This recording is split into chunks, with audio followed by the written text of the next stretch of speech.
ICBVI, empowering blind and visually impaired Idahoans to achieve self-fulfillment by providing quality vocational rehabilitation and independent living services since 1967. Adjusting to visual changes.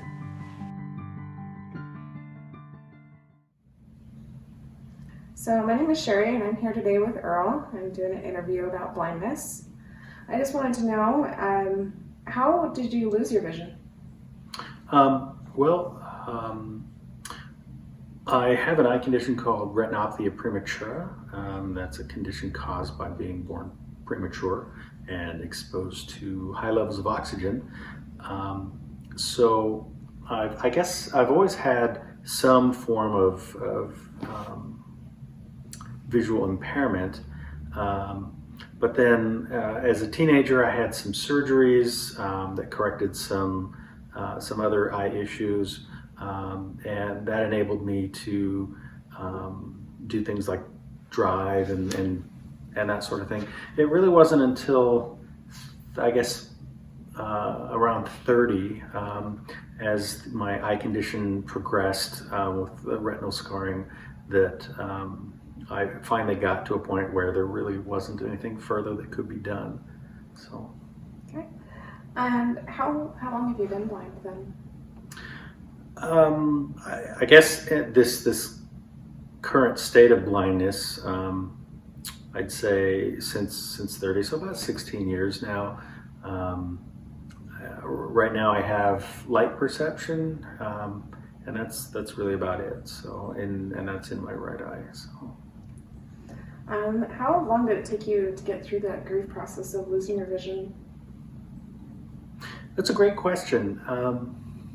The grieving process is one of those things that I'm not sure one ever really gets past. You learn to cope with it.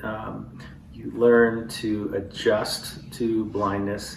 And so for the most part, I think I live pretty much a pretty good healthy life now.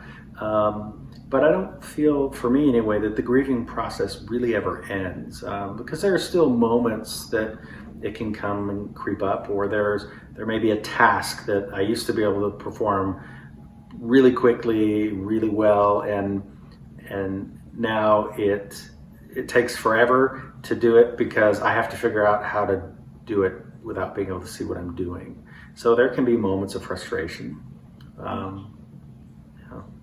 So what was the hardest thing for you to adapt to then? I think for me, the hardest thing to adapt to was no longer having the freedom and independence of being able to just get in my truck and drive wherever I want, when I want. But I guess, one of the things I've learned about adjusting to blindness is really it all has to do with your outlook and how you look at it. I guess while there is an inconvenience of not having the independence and freedom to be able to drive, I also don't have the worry of dealing with rush hour traffic, having to find a parking place, having to pay the meter, speeding tickets. I don't have to deal with any of that. So it's kind of nice, I guess, in a sense. Do you have any family, and if so, how did it affect them? I do have family, and my wife, when I lost my sight at 30, it was very difficult for her to adjust as well. And unfortunately, our marriage didn't survive that change. It is a big change, but I've since met my current wife, and well, let me ask. Sherry actually is my wife. So how has it affected you and the kids? I don't think it's really affected me because I've always known you without sight.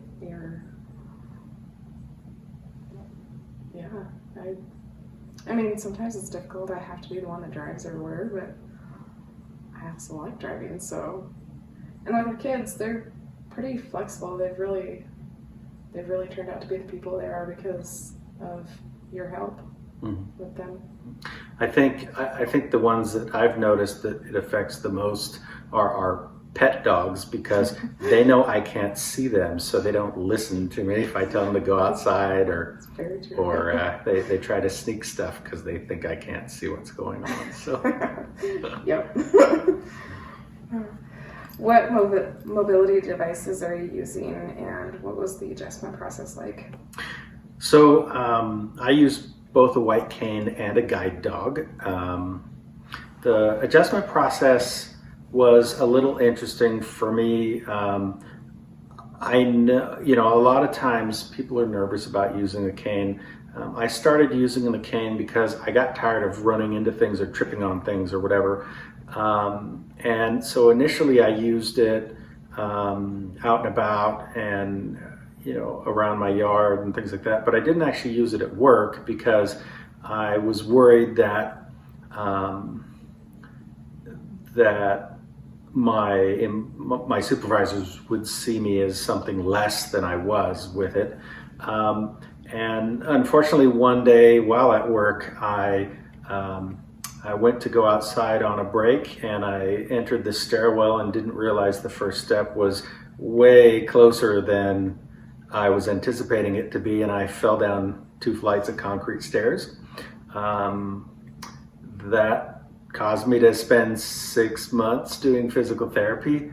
Not fun. And I realized better late than never that, well, I guess my vision isn't as good as I thought it was, and I need to be using this thing everywhere.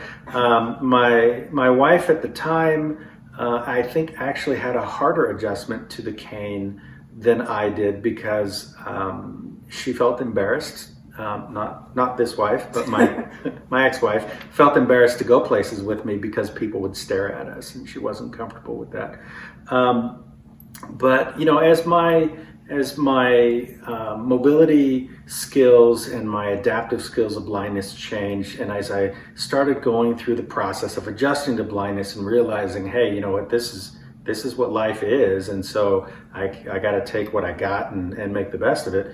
I started getting some other skills, and at one point I decided that I wanted to work with a guide dog, and so I applied at a guide dog school. I'm now on my second guide dog, Kylo's,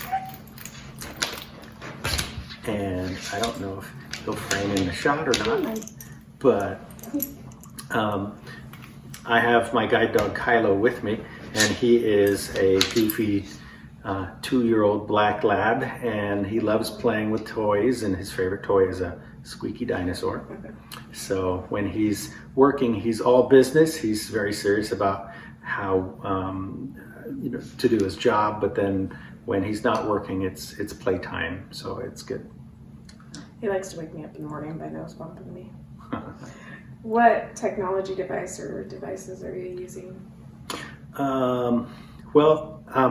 I'm the statewide assistive technologist for the Idaho Commission, so I use quite a bit of technology, but I guess personally, the technology I use the most, I do use Windows 10 laptop with JAWS on it. JAWS is a screen reader. It enables me to operate my computer non-visually. There are other technologies that also do the same thing. For example, I use both an iPhone and an iPad with VoiceOver, which is the text-to-speech screen reader on those Apple systems. Those are my main pieces of technology that I use. I also use a refreshable braille display, which enables me to connect. It's a device that I can connect to my computer, my phone, my iPad, and it allows me to read braille anywhere. So if I get a text message on my phone, for example, not only can I read it in braille quietly, I can also text back in braille, and it transcribes into print on the phone so that the person on the other end of the text is reading print. So, yeah. How do you feel about being blind? It's always an interesting question. I've gotten to a point in life where my blindness is certainly an inconvenience at times, but I really feel that the disability isn't so much the lack of sight, it's the perception of blindness that others around me have. And what I mean by that is, since going blind, I have managed to not only learn how to go back to college. I've earned an associate, a bachelor's. I went on to graduate school and got a master's and a professional credential. I'm doing something that I'm very passionate about doing. I love doing. The job that I get to do now literally impacts people's lives in a positive way. Hopefully, I have a family that loves me, and so really the only major inconvenience is I can't drive myself, and Google's about to fix that. So, how do I feel about blindness? Well, I mean, it is what it is. I mean, if I could have my vision back, would I take it back? Certainly, if the cost were manageable and I got enough vision back. But if it was only going to restore a little bit of my vision, where I could function, but I still wouldn't be able to drive or that sort of thing, I'm fine the way I am. Is that different than when you first lost your vision? Your feelings about that? Yeah, when I first lost my vision, it was terrible and horrible, and I didn't want to have to rely on other people and have other people have to do things for me, because those people may not do the things I needed done at the quality level that I would do them myself. So for example, my brother would come over and mow my yard, and it looked like, I don't know. Our 17-year-old did it. Yeah. it looked like the dog was hooked to the lawnmower and left to run wild, and it's like, well, if I wanted a horrible lawn mowing job, I could have just did it myself. So that was a bit hard to adjust to the fact that, sometimes things aren't going to get done